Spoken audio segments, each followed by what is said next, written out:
बिस्मिल्लाहिर्रहमानिर्रहीम। हम इंटीग्रेशन कर रहे हैं और इसमें एक्सरसाइज 7.1 स्टार्ट की हुई है। अब तक क्वेश्चन हम 7 क्वेश्चन तक हम कर चुके हैं। अब क्वेश्चन नंबर 8 देखें। D x 3 tan x plus 1 √ cos square x. हमने बेसिकली ये करना होता है कि फंक्शन और उसका डेरिवेटिव बनाना होता है। ये जो हमारे पास tan x है ना, ये इसका डेरिवेटिव होता है सीकेंड स्क्वेयर एक्स। तो वो बड़ी आसानी से बन जाएगा इंटीग्रल। अगर ये cos स्क्वेयर एक्स को आप ऊपर ले जाएं तो वहाँ जाके क्या बन जाएगा, ये secant square x over 3 tan x plus 1 √ ठीक है। अब आप चाहें तो वो डायरेक्ट फार्मूला लगा लें, चाहें तो सब्स्टिट्यूशन कर लें, की मर्ज़ी है। यानी मैं अगर इसको करूं सब्स्टिट्यूशन के बगैर तो मैं इसे लिखूंगा 3 tan x plus 1 ⁻² -1/2 into secant square x. वो फंक्शन वाला फार्मूला जो था पावर रूल वाला, वो क्या था, इंटीग्रल f(x⁻n) साथ f'(x) dx। तो ये किसके बराबर था, f(x⁻n+1/n+1 plus constant of integration. याद है? अच्छा, अब देखें ये फंक्शन अगर मैं तस्लीम करूं इसको एक लम्हे के लिए 3 tan x प्लस 1, तो इसका डेरिवेटिव क्या होगा जी।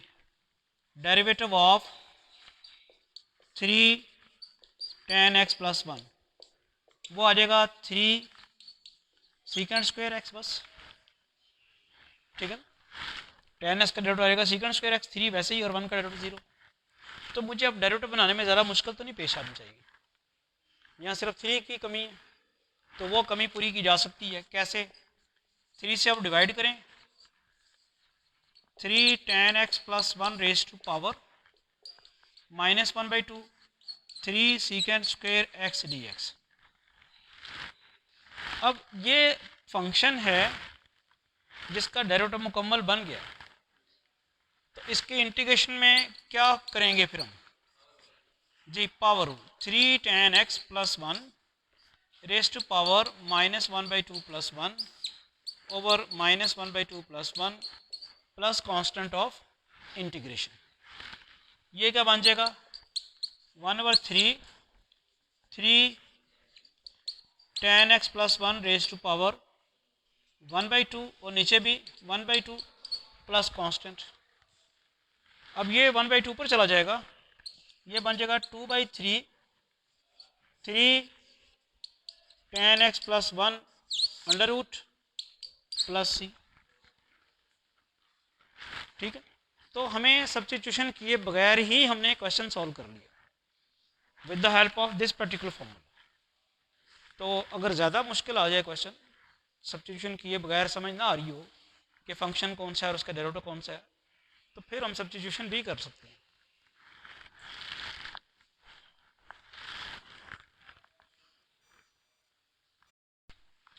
नेक्स्ट कुछ सिमिलर क्वेश्चन थे, वो मैंने स्किप कर दिए हैं, और अब हम आ रहे हैं क्वेश्चन नंबर 12 पे, cos 6x into sine cube x dx।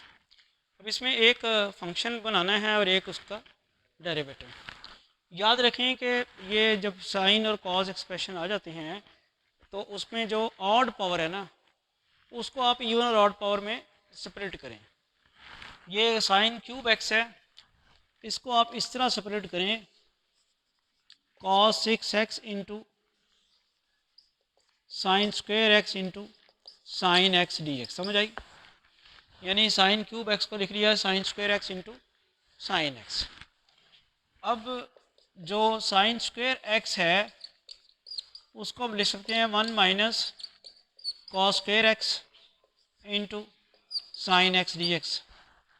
फिर ये क्या बन जाएगा, cos 6x minus cos 8x into sine x dx।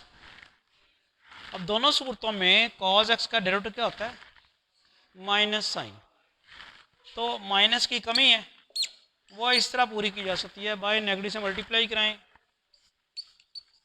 cos 6x minus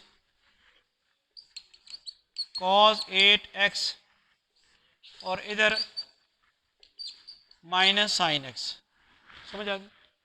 अब चाहें तो दो इंटीग्रल बना लें, चाहें तो एक से ही आप कर लें। अब कॉज एक्स एक फंक्शन है और उसका डेरिवेटिव माइनस साइन एक्स पड़ा हुआ है, तो वही फार्मूला जो मैंने लिखा हुआ है वही आएगा आपके पास, माइनस कॉज रेज़्ड पर 7x/7, और यहाँ आपके पास क्या आएगा, माइनस कॉज रेज़्ड पर 9x/9, और साथ में कांस्टेंट ऑफ इंटीग्रेशन। ये नेगेटिव साइन तो बाहर ही रह गया ना, कॉस की पावर 7x/7, कॉस की पावर 9x/9, ये बन गया -1/7 cos 7x plus 1/9 cos 9x plus सी।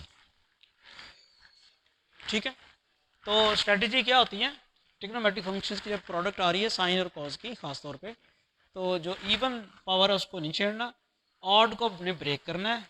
उसका फ़ायदा होता है कि जो इसमें से इवन पावर स्प्लिट होती है वो ट्रिग्नोमेट्री का फॉर्मूला लग देता है, और जो ऑड बच जाती है 1 वो उसका डेरिवेटिव बन जाती है।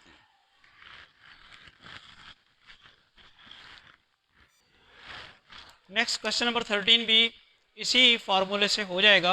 आप अगर गौर करें ई की पावर एक्स माइनस ए, अगर इसे फंक्शन सफ़र करें तो इसका डेरिवेटिव मौजूद है ई की पावर एक्स, तो फिर क्या करेंगे इसके सोल्यूशन में, ई रेस पर एक्स माइनस ए रेस्ट पर एन ई रेस पर एक्स डी एक्स, चूँकि इसका डेरिवेटिव मौजूद है, ई रेस पर एक्स माइनस ए का डेरिवेटिव है ई रेस पर एक्स, वो मौजूद है, तो इसकी पावर में ऐड कर देंगे ई रेस पर एक्स माइनस ए रेस्ट पर n plus 1 over n plus 1 plus constant of integration.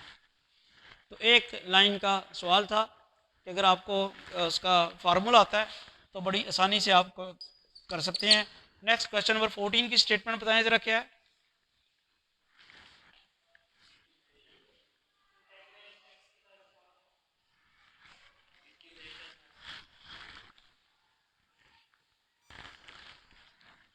X raise पर 5 into x cube plus 3 raise पर 1/4। अब इस किस्म के क्वेश्चन में आपको मैंने पहले भी बताया हुआ है कि यहाँ स्क्वायर रूट आ जाए या फोर्थ रूट है या थर्ड रूट है या क्यूब रूट है, जो भी आ जाए, तो आप अंदर वाली चीज़ बाहर बनाने की कोशिश करते हैं।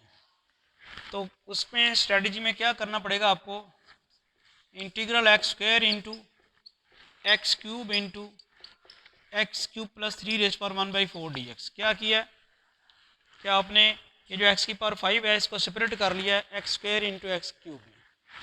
अब अभी भी वो बना नहीं है, आपको चाहिए एक्स क्यूब प्लस 3, तो 3 ऐड और सब्ट्रैक्ट कर दें, 3 ऐड और सब्ट्रैक्ट, तो क्या होगा यहाँ पे, integral x square into x cube plus 3 minus 3 into x cube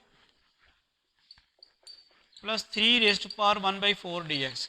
बात समझ आ गई? भला मैंने पहले x की पावर 5 को सेपरेट किया 2 पार्ट्स में, एक्स स्क्वायर इंटू एक्स 3, और फिर x3 जो है उसको मैंने लिखा एक्स क्यूब प्लस 3 माइनस 3, ताकि एक्स क्यूब प्लस 3 बन सके जी। अब ये क्या बना, एक्स स्क्वायर, इसको मैं ऐसे करता हूँ, एक्स क्यूब प्लस 3 को मल्टीप्लाई करता हूँ किसके साथ, एक्स क्यूब प्लस 3 की पावर 1/4 के साथ, एक्स क्यूब प्लस 3 को मल्टीप्लाई करा इसके साथ, फिर minus 3 x cube plus 3 rest power 1/4 dx। ये क्लियर हुई बात, x cube plus 3 minus 3, x cube plus 3 को इससे मल्टीप्लाई कराया, फिर माइनस 3 को इससे मल्टीप्लाई कराया।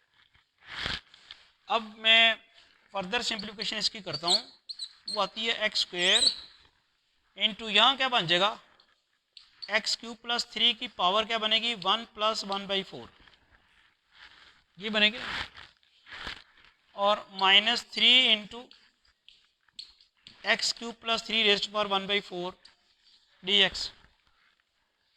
जब ये इंटीग्रेशन नहीं की है तो इसकी पावर 1 है और वो 1/4 है। अब मैं दो इंटीग्रल बनाना चाहता हूँ, पहला मेरे पास आएगा x square into x cube plus 3 rest power क्या बनेगी, 5/4 dx। एक इंटीग्रल ये बन गया,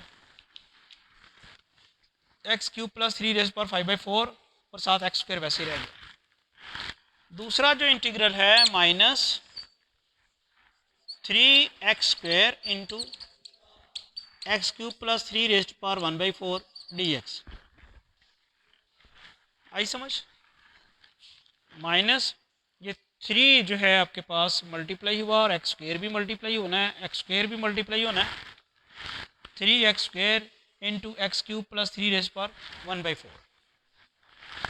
इसके बाद जो है हमारे पास दो इंटीग्रल्स आ गए हैं और इनकी इंटीग्रेशन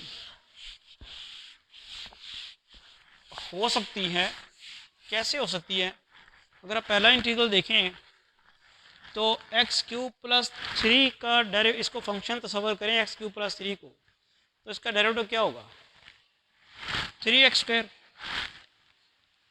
x³ प्लस 3 का डेरिवेटिव होगा 3x²। x² पड़ा हुआ है, 3 नहीं है, तो 3 को क्या करना है? मल्टीप्लाई डिवाइड कर दें। तो हम यहाँ पे इसको लिखते हैं is equal to 1/3 integral 3x² into x³ plus 3⁻⁴ dx। यहाँ तो बिल्कुल ही क्लियर है ना, x³ प्लस 3 का डेरिवेटिव पड़ा हुआ है 3x², तो उस पर फॉर्मूला लगा देंगे जो आपको पक्का हो गया है, x³ plus 3⁻⁴ plus 1 divided by 1/4 plus 1। जब मुकम्मल इंटीग्रेशन हो जाएगी तो फिर कांस्टेंट ऑफ इंटीग्रेशन लगा देंगे, क्योंकि अभी इंटीग्रल एक पड़ा हुआ है, उसमें तो हमने पावर ऐड कर दी ना, x³ प्लस 3 का डेरिवेटिव पड़ा हुआ था, पावर ऐड की और एडिड पावर से डिवाइड कर दिया, ये आ गया 1/3। इसमें भी अब x³ प्लस 3 का डेरिवेटिव 3x² मुकम्मल पड़ा हुआ है, तो क्या करेंगे हम? x³ plus 3⁻⁴ plus 1 over 5/4 plus 1। यहाँ क्या आएगा? x³ plus 3⁻⁴ divided by 5/4 plus constant of integration. ये आपके पास क्या बनता है? 1/3 x³ प्लस 3⁻⁹ बनेगा ना, 5 plus 4/4 divided by 5 plus 4/4 LCM. इधर इसका रेसिप्रोकल हो जाना है, 4/5 x³ plus 3⁻⁴ plus constant of integration. ये बना 1/3 x³ प्लस 3⁻⁹ डिवाइडेड बाई 9/4 और minus 4/5 x³ plus 3⁻⁵ plus constant of integration. अब ये रेसिप्रोकल जब लेंगे 4 ऊपर जाएगा, 9 और 3 मल्टीप्लाई हो जाएगा, क्या बनेगा? 4/27 x³ plus 3⁻⁹ minus 4/5 x³ plus 3⁻⁵ plus constant of integration. तो अब होपफुली आपको ये वाला फार्मूला जो है बड़ा अच्छी तरह अप्लाई करना आ गया होगा कि अगर फंक्शन है और उसकी पावर है और आप के पास पावर के बगैर फंक्शन का डेरिवेटिव साथ मौजूद है, तो तब आप पावर में एक ऐड करेंगे और एडेड पावर से आप क्या करेंगे? डिवाइड करेंगे।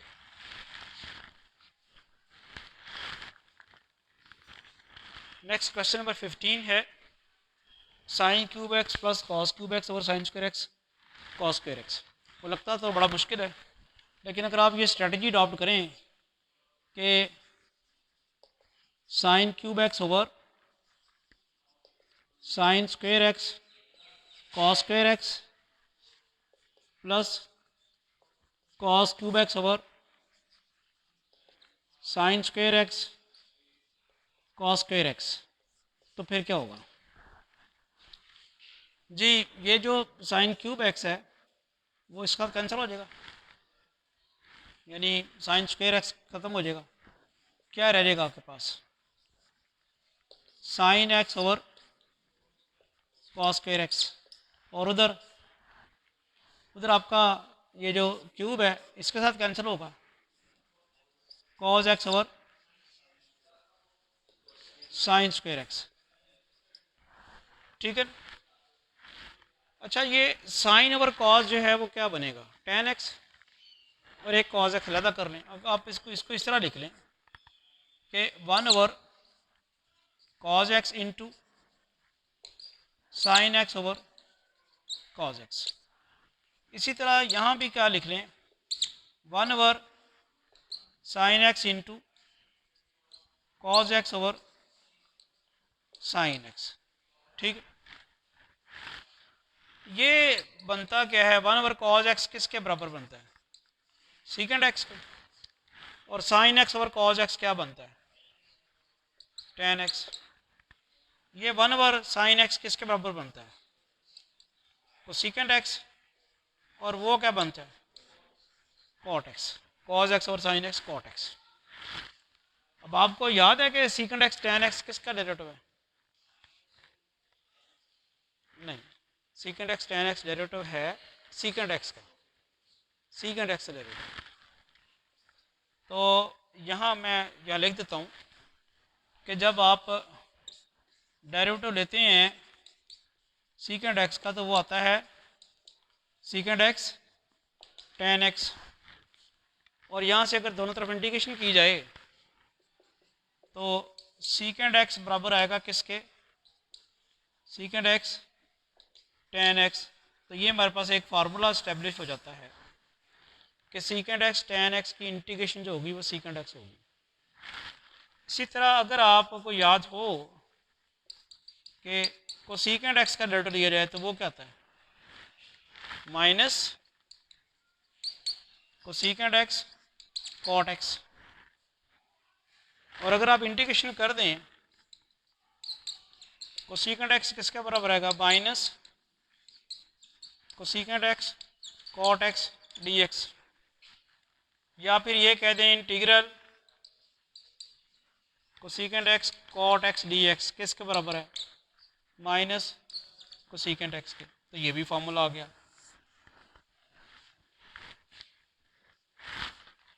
तो फिर ये वाला जो है सीकेंड एक्स टेन एक्स, इसकी इंटीग्रेशन क्या आएगी, सीकेंड एक्स, और उसकी माइनस कोसेकेंड एक्स प्लस सी।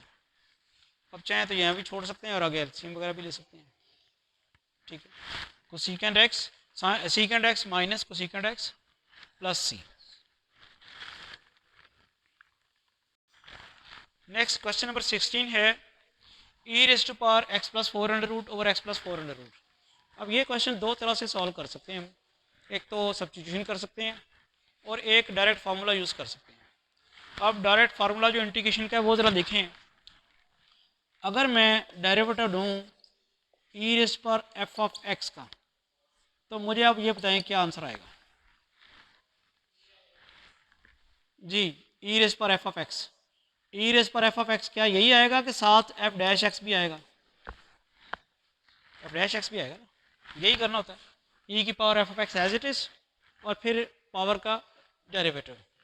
और सिंपल ई की पावर एक्स हो तो उसका डेरिवेटिव ई की पावर एक्स आता है, क्योंकि पावर उस वक्त एक्स है और एक्स का डेरिवेटिव 1 आना है, वो हम लिखते नहीं फिर। तो अगर इंटीग्रेशन की जाए दोनों तरफ तो ई रेज़ पर एफ ऑफ एक्स किसके बराबर होगा, इंटीग्रल ई रेज़ पर f of x into f dash x d x. तो हमारे पास जो फार्मूला इस्टेब्लिश हुआ, मैं इस वक्त कॉन्स्टेंट ऑफ इंटीग्रेशन से नहीं लिख रहा हूँ, जस्ट आपको फार्मूला बता रहा हूँ कि e raise to power f of x into f dash x अगर हो तो वो आएगा ई रेज़ पर एफ ऑफ एक्स। यानी जैसे पावर फार्मूला था उसमें पावर के बगैर जो फंक्शन था उसका डेरिवेटिव हो तो आप पावर में ऐड करते हैं और एडिड पावर से डिवाइड करते हैं, जो अभी तक हम यूज़ करते हैं क्वेश्चन सॉल्व करते वक्त। अब यहाँ क्या सिचुएशन है, यहाँ ये है कि अगर आपने ई की पावर एफ ऑफ एक्स की इंटीग्रेशन करनी है तो जो ई की पावर में फंक्शन है उसका डेरिवेटिव मौजूद होना चाहिए, फिर आप उसको एज इट इज़ लिखेंगे। अब मुझे ये बताएं, यहाँ मेरे पास जो है वो है एक्स प्लस ई की पावर क्या है, एक्स प्लस 4 अंडर रूट। ठीक है, अगर मैं इसका डेरिवेटिव लूँ तो क्या आएगा, वो आएगा 1/2 अंडर रूट एक्स प्लस 4, यही आएगा ना। तो मज़े की बात यह है कि ये तो मौजूद है, साथ 2 की कमी है, तो वो कमी पूरी की जा सकती है। 2 से मल्टीप्लाई कराएं और डिवाइड भी करा दें। ई रेस पर x plus 4 under root 1/2 under root x plus 4, ठीक है। तो अब आप देखें कि मेरे पास ई की पावर में जो कुछ था उसका डेरिवेटिव बन गया, तो अब मैं वो डायरेक्ट फार्मूला लगाऊंगा। 2 e raised power x plus 4 under root, obviously constant of integration तो लिखना ही लिखना है, ठीक है।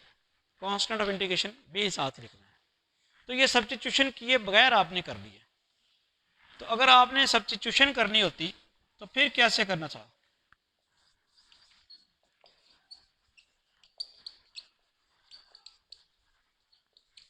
जी, सब्स्टिट्यूशन में ये करते हैं कि जिसका डेरिवेटिव बन रहा हो उसको पुट करते हैं।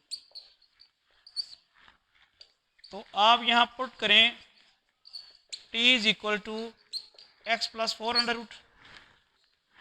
जब आप इसका डिफरेंशियल लेंगे dt तो वो आ जाएगा 1/2 x plus 4 under root d x. 2 को उधर ले जाएं, 2 dt किसके बराबर आ जाएगा? D x over x plus 4 under root. अब ये जो सारा है क्या बन जाएगा? एक्स प्लस 4 अंडर रूट की जगह तो आ गया t, और ये जो सारा है d x over x plus 4 under root, इसकी जगह क्या आएगा? 2 dt। तो इसकी इंटीग्रेशन आ गई 2 ये ई रेस पर टी डी टी। तो अब ये सबको पता है ई रेस पर टी आनी है, कांस्टेंट ऑफ इंटीग्रेशन लगा दें आप। अब टी तो आपने खुद से सपोज किया हुआ, तो वो बैकवर्ड सब्स्टिट्यूशन करें। तो जब आप बैकवर्ड सब्स्टिट्यूशन करेंगे ई रेस पर x plus 4 under root plus constant of integration, you have the same result जो आपने सब्स्टिट्यूशन किए बगैर किया था। क्या आपकी मर्जी है, चाहे सब्स्टिट्यूशन कर लें चाहे आप डायरेक्ट फॉर्मूला लगा लें।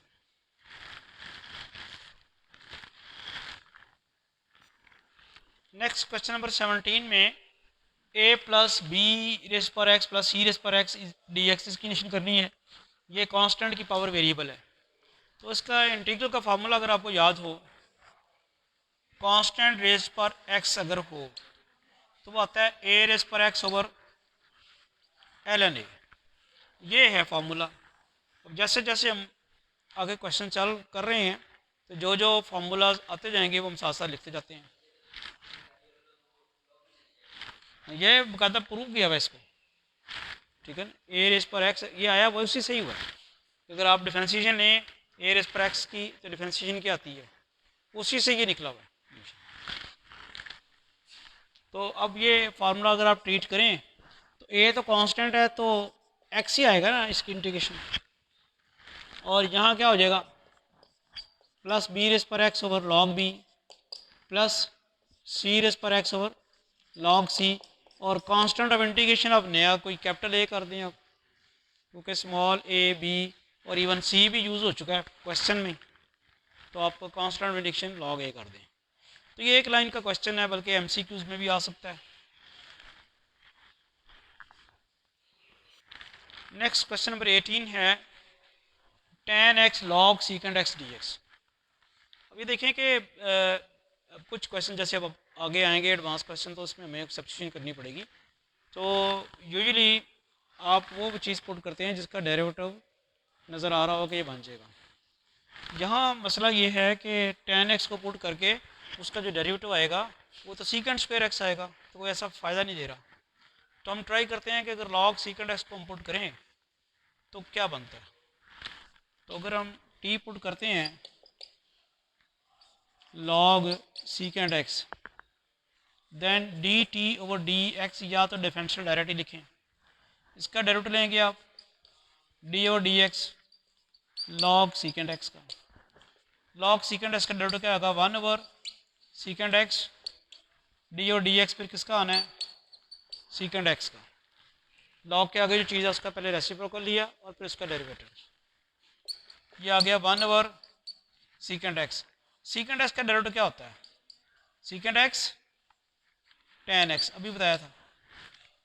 तो ये कट गया, क्या रह गया आपके पास? Just tan x। तो इसका मतलब है कि डी टी फिर किसके बराबर आएगा? tan x dx। ये जो सब्स्टिट्यूशन आपने की है, इसको अगर हम यूज़ करें तो tan x dx की जगह dt आ जाएगा log सीकेंड x। आपने क्या पुट किया? t।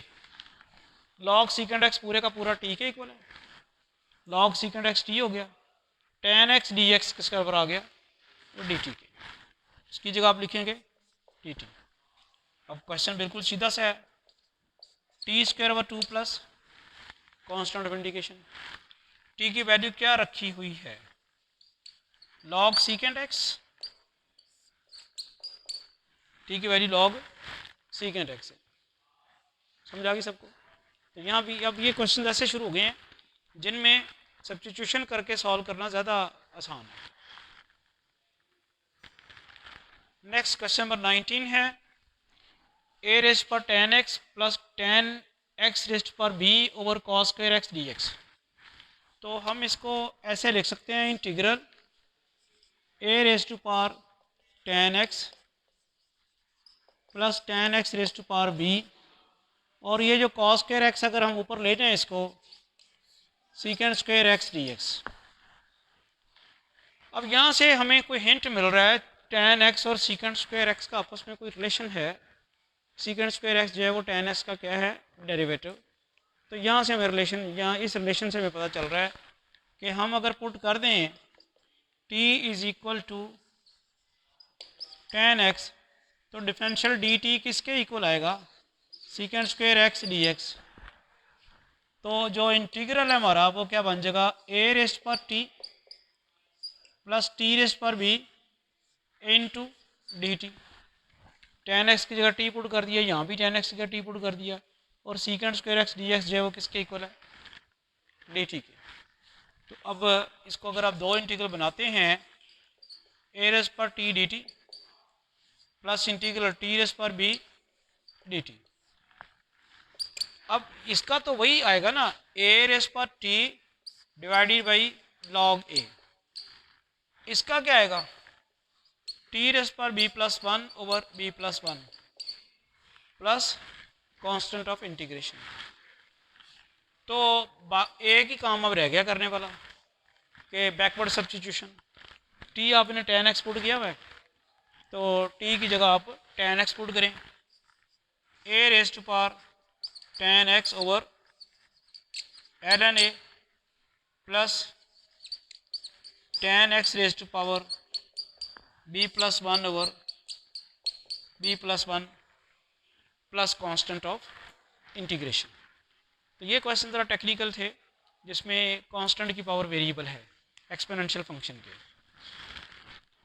नेक्स्ट क्वेश्चन बताएं कौन सा करना है? देखें अब नेक्स्ट क्वेश्चन नंबर 23 हम सॉल्व कर रहे हैं, d x over a tan x plus b into cos square x. Integration में अभी तक आपने देखा कि डेरिवेटिव का बड़ा क्लोज रिलेशन है इंटीग्रेशन के साथ। इंटीग्रेशन में जो क्वेश्चंस की हम इंटीग्रेशन कर रहे हैं उनमें हम सबसे पहले उसका कोई फंक्शन और डेरिवेटिव तलाश करने की कोशिश करते हैं। अगर वो सिनेरियो बन जाए तो फिर हमारे लिए काम बड़ा आसान हो जाता है। इस क्वेश्चन में देखें आप, tan x दिया हुआ है, cos स्क्वायर x दिया हुआ है, और tan x का डेरिवेटिव जो है वो सीकेंड स्क्वायर x है। tan x का डेरिवेटिव सीकेंड स्क्वायर x है। cos स्क्वायर x को आप कंफर्टेबली सीकेंड स्क्वायर x में कन्वर्ट कर सकते हैं। तो लिहाजा कुछ आइडिया हो रहा है कि किस तरह इंटीग्रेशन होगी। tan x की प्रेजेंस और cos स्क्वायर x की प्रेजेंस जो है डिनोमिनेटर में हमें सजेस्ट कर रही है कि क्या करना है। फर्स्ट ऑफ ऑल हम जो डिनोमिनेटर में cos स्क्वायर x है इसको न्यूमिनेटर में ले जाते हैं, वो बन जाता है सीकेंड स्क्वायर x। ऊपर क्या बनता है? a tan x plus b।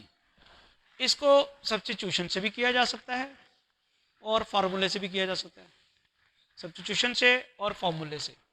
अगर आप सब्स्टिट्यूशन करेंगे तो ऐसी चीज़ सब्स्टिट्यूट करेंगे जिसका डेरिवेटिव मौजूद है ऊपर। कौन सा फंक्शन है? a tan x plus b मौजूद है, उसका डेरिवेटिव क्या है? सीकेंड स्क्वायर x आ जाएगा अगर आपने करना है। तो सब्स्टिट्यूट किसको करेंगे हम, ए tan x प्लस बी सारे को पुट कर देंगे। तो मैं वैसे एक चाह रहा हूँ कि आपको एक फार्मूला भी इस्टेब्लिश करके दूँ, सब्स्टिट्यूशन से तो खैर हो ही जाएगा। फार्मूला ये है कि अगर आप डेरिवेटिव लेते हैं log x का तो किसके बराबर आता है, 1/x के, ठीक है, ln x का डेरिवेटिव। अगर दोनों तरफ इंटीग्रेशन की जाए तो क्या आएगा, log x is equal to integral 1/x dx।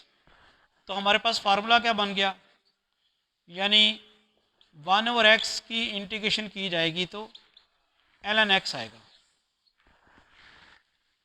ठीक है। अब ज़रा और देखते हैं, मैं अब डेरिवेटिव लेना चाह रहा हूँ, पहले तो मैंने log x का लिया ना, अब मैं log f ऑफ x का लेना चाह रहा हूँ। बताएंगे क्या आता है। सबसे पहला क्या होगा, 1/f ऑफ x, और साथ फिर क्या करना पड़ेगा, उसका डेरिवेटिव से मल्टीप्लाई करना पड़ेगा, यानी ये बनेगा आपके पास f dash x over f of x।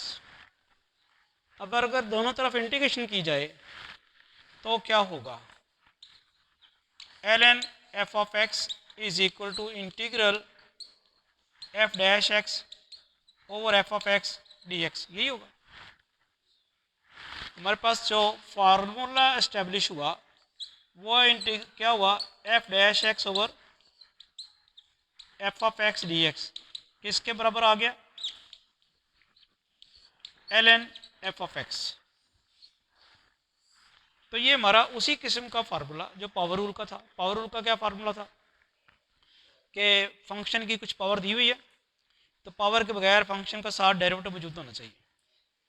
फिर हमने एक्सपोनेंशियल फंक्शन का देखा कि e की पावर में f ऑफ x है तो साथ f डैश x साथ होना चाहिए। और अब क्या हो रहा है कि अगर 1/f ऑफ x है तो ऊपर उसका क्या होना चाहिए, डेरिवेटिव, फिर log ऑफ f x आएगा। यानी अगर आप इंटीग्रेशन करना चाहते हैं 1/f ऑफ x की, नीचे फंक्शन ऊपर उसका डेरिवेटिव मौजूद हो तो क्या आंसर आता है, log of that function. Denominator में फंक्शन और ऊपर उसका डेरिवेटिव हो, आंसर क्या आएगा इंटीग्रेशन का, log ऑफ द फंक्शन। यही स्ट्रेटजी अगर यहाँ अडॉप्ट की जाए, a tan x plus b का डेरिवेटिव क्या होगा, अगर मैं डेरिवेटिव लूँ किसका, a tan x plus b का, ये आपने डायरेक्ट स्टेप्स करने होते हैं, ज़बानी क्या आता है derivative, a secant square x। तो नीचे जो फंक्शन मौजूद है उसका डेरिवेटिव पर बनने में देर नहीं लगेगी, सिर्फ क्या किस चीज़ की कमी है, a की कमी है, a कांस्टेंट है।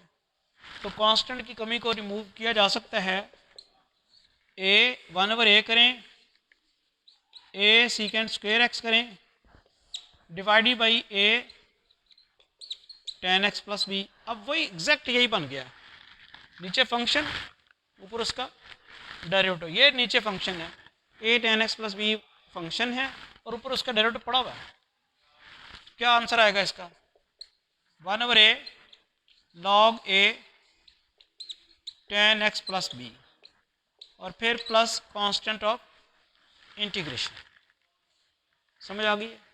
तो ये डायरेक्ट फार्मूला हुआ, डायरेक्ट फार्मूला आपने यूज़ कर दिया, सिर्फ इतना ही किया कि जो नीचे फंक्शन था उसका डायरेक्ट ऊपर बना दिया और क्वेश्चन सॉल्व हो गया। ये ज़्यादा आसान है, लेकिन अगर बहुत ज़्यादा कोई कॉम्प्लिकेशंस आ जाती हैं जहाँ सब्स्टिट्यूशन करनी ज़रूरी होती है तो फिर हम सब्स्टिट्यूशन भी कर लेंगे।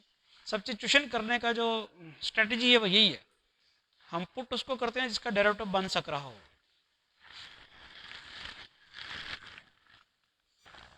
जी नेक्स्ट क्वेश्चन नंबर 24 है, 2x sine inverse x square dx over 1 minus x4 under root.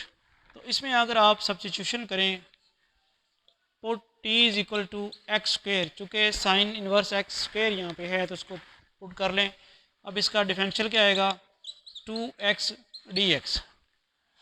तो आप ज़रा गौर करें ये इंटीग्रल किस के बराबर हो जाएगा, sine inverse x, sine inverse x square की जगह क्या आ जाएगा, साइन वर्स टी, और 2x dx की जगह क्या आ जाएगा, dt over 1 minus t square under root.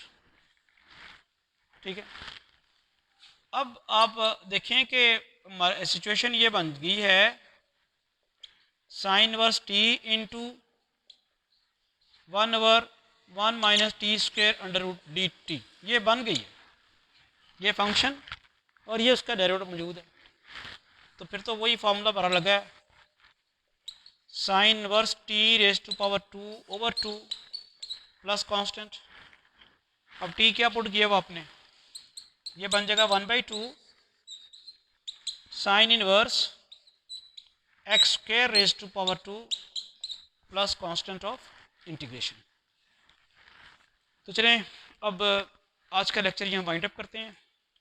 तो नेक्स्ट लेक्चर में इंशाल्लाह फर्दर इंटीग्रेशन के क्वेश्चन जो हैं वो सॉल्व करेंगे और उसमें अगर कोई और फार्मूला चेंज होता है तो वो भी साथ साथ हम डिस्कस करेंगे। Thank you.